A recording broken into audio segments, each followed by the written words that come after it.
The Indian Air Force Chief has said that no decision has been made to acquire MBT's Advanced Short-Range Air-to-Air System as a standardized system across its fighter fleet, and he also clarified that the ASRAAM purchased are meant to be used only for the Jaguar strike aircraft.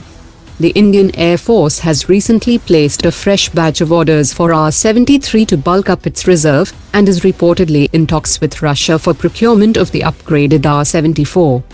The Indian Air Force had planned to use the Israeli Python 5 as a secondary system in addition to the R-73, but the Python 5 was never cleared for firing tests due to excessive vibration during captive in-flight tests. The Indian Air Force will equip the Tejas Mark 1A with the upgraded R-74 when available, and might select the ASRAAM as a secondary system. The Indian Defence Minister Rajnath Singh has said that 7 Rafale fighter jets will arrive in India by April 2020, while the officers of Indian Air Force are undergoing training in France to operate the fighter jet. France has made fresh efforts to revive plans to develop the indigenous Kaveri fighter jet engine, and the French side has pledged to transfer more work for the production of the M88 engine, if more orders of Rafale fighter jets are received.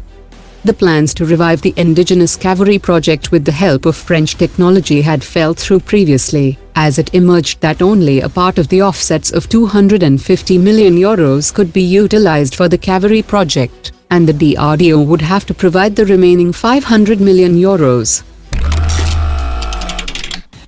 According to latest media reports, Pakistan has selected the Chinese VT-4 tank, and around 300 tanks will be made in Pakistan after transfer of technology.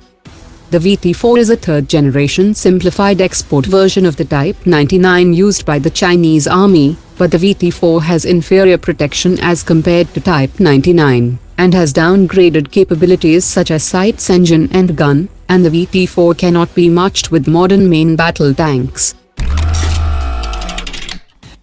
The joint military exercise between India and Japan will be held from 19 October in Mizoram, and 25 soldiers from each side will participate in the combat exercise, with an aim to share their experience gained during various operations. The scope of the exercise covers platoon-level joint training on counter-operations in the jungle and urban scenario. According to latest media reports, India is considering restricting imports of palm oil and some other products from Malaysia, and this reaction comes after the biased statement of the Malaysian Prime Minister at the United Nations.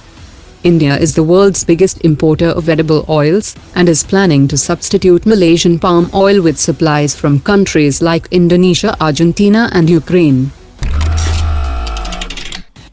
An official report has found that Pakistan is fully compliant with only one of the total 40 recommendations made by the Financial Action Task Force, and this report will be among the materials to be considered in the next meeting from 13 October.